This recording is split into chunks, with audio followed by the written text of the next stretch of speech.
It is Friday, and I am at KublaCon, which is a convention here in the San Francisco Bay Area, which is close to where I live.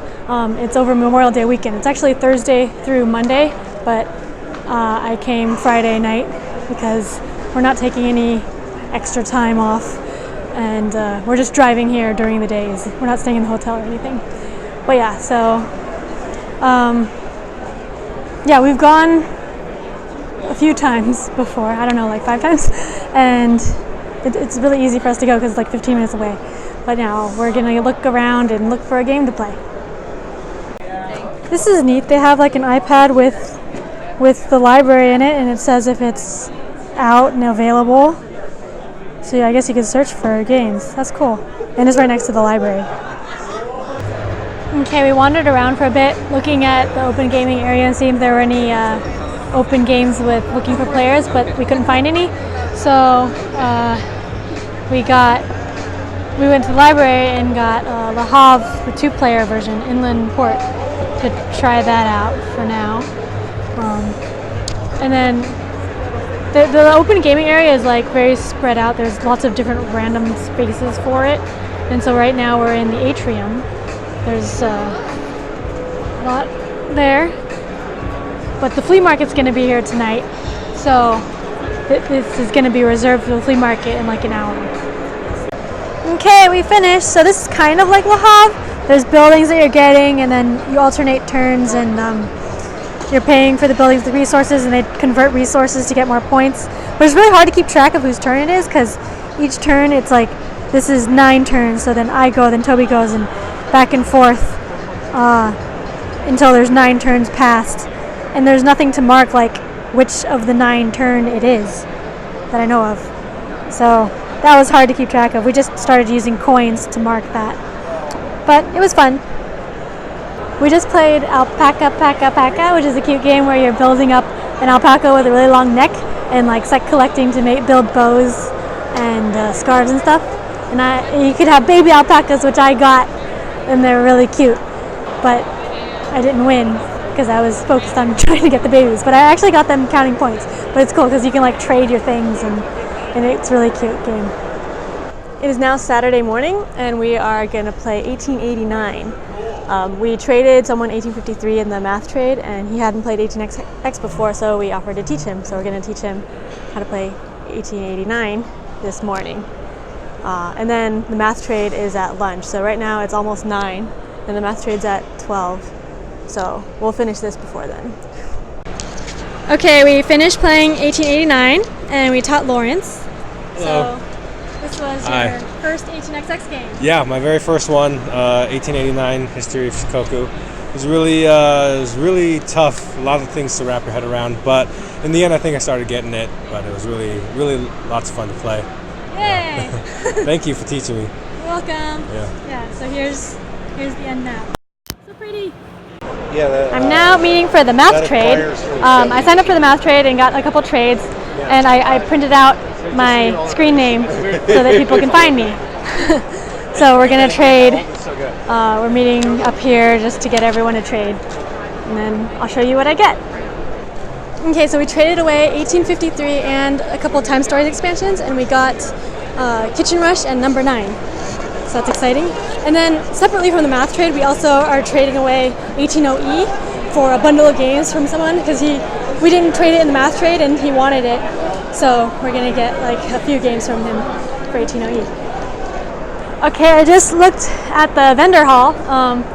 It's pretty cool. There's a lot of booths where people are selling games, but then there's also a lot of booths with crafts and like game accessory type things, and I like looking at those because a lot of them are really creative. There was like a big donut dice holder, so like donut containers that have dice in it, and they're like little dragon things, and coasters that are like different game pieces or like other cool things, and some t-shirts, and yeah, so there are a lot of cool hobby accessory things in the vendor hall too.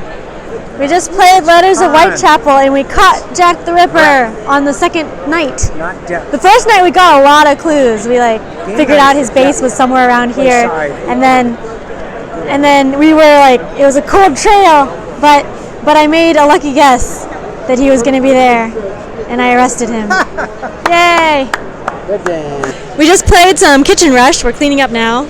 I forgot to bring out my camera before we started cleaning up, but we were playing on hard mode, and we had to get like we had to get 4 yellows, 3 blues, and 2 green orders for each person to win, which was really hard. This is what the game looked like. I need some carrots. Where are the carrots? We're out of spices. This is a reenactment. Anyway, yeah. What'd you guys think? Stressful in a good way. Yeah, that was hard. You're supposed to just be constantly doing something, and I know I failed because 10 seconds would go by that I wasn't doing something effective. And it's like, oh God, I'm behind. I suspect this is very much like working in a real restaurant. Yeah, no kidding. Yeah. Yay. Ambie did great. Yes, she did. Go, Ambie. I still didn't get mine. I was close. I think Toby's the only one who actually got all of his. We're playing Rolling Stock now. We're at the Blues. And I'm about to buy the first blue. My company's not doing too well, but he might be. Yeah, it's not about my company, so that's good. Yeah. So this is fun. Yay. Okay, it's late now, so we're calling it. But yeah, so the game would have kept going, but Toby's winning, and I like blue. I got a bunch of blue things. But I'm not doing well. But I'm surviving. There's 1 share left. Yeah. There's 1 left. Who would eat it up? But yeah, so Toby had a really good company, and he got a bunch of shares of it, and yeah, it's doing well. So you take star. But that was fun. My best play is like Okay, we just finished Antiquity. It is Sunday afternoon now. We started in the morning. But yeah, this is a civilization building game. You got your cities building here, and there's different wind conditions. I was trying to collect 3 of each type of thing. I still needed a few more turns to get there because I couldn't find olives until really late. And then Toby won by getting surrounding Jarvis's area with his control. And Jarvis was trying to get a bunch of houses. But yeah, Toby, do you want to talk about your win? Yeah, well, I guess I was just trying to surround Jarvis. So I had the stable and the harbor, and I put inns all around his turf. Yeah, it's a really hard game. At the beginning, you're just suffering, and I don't really know what I'm doing, so I'm just trying to survive. I think you need to play this game like 20 times before you know what you're doing. Oh yeah. Yeah, we played for 3 hours and spent at least an hour of it talking about how much we suck at this game, like how many bad decisions we made.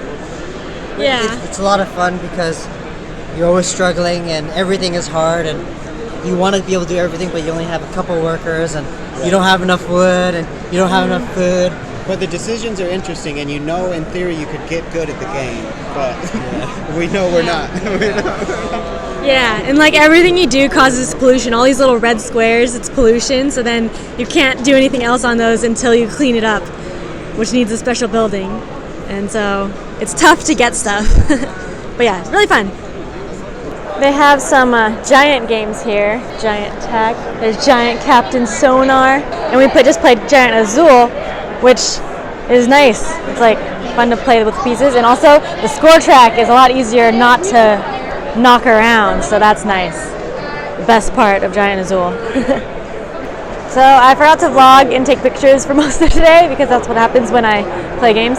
But we played some demo games and we met some new people and played a bunch of games and had a lot of fun. And oh yeah, we also played the giant games. I think I did vlog for that. But now we're gonna try to find people to play Monikers. It's Sunday night, getting kind of tired. Monikers is like Time's Up, but it's basically the same, but with different things. And so we're gonna try to play that because that's a good late night game when we're all tired of sitting. So yeah, this is the atrium, which is one of the open gaming areas. There's a bunch of different open gaming areas. There's also gaming like on the 9th floor and in like random rooms around. But we don't go around there as much because like this is where you can find more people just playing games. Whereas the other ones are like more sectioned off and harder to find people to play games. It is Monday morning now, the last day of the convention. Today is usually quieter because most people don't stay for very long. But we're going to play Aura at Labora, which I've never played, but I've heard I might like it because I like Le Havre. And people who like Le Havre like Aura at Labora. There's also a flea market this morning. We looked around at it, but there was also a flea market on Friday, so I guess like today is probably most of the leftovers and stuff. But it was still fun to look at. So I just finished Aura at Labora and we're going to lunch now. But yeah, it was pretty fun. It's a resource building game, so you build a bunch of buildings and you get a bunch of resources to convert them into buildings, and then you can convert them into other resources to convert into points, so it's like lots of conversion stuff, which I like. Yeah, and there's also spatial aspect to the buildings because they had two different types of scoring. There's the permanent scores and then like a score that only scores if they're next to other certain special types of buildings. So it was fun planning that out so that like you have the buildings next to each other so they score. And yeah, so that was fun. You can get a lot of points from the buildings, but also a lot of points from like the engines that you build to make resources turn into points. Fun game.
Thanks so much for watching the Dice Tower videos. Find more great videos and reviews as well as our top-rated audio podcast at Dicetower.com. You can also find other great shows at Dicetowernetwork.com.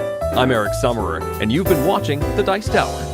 The Dice Tower is sponsored by Cool Stuff Inc., where you can find great games for great prices.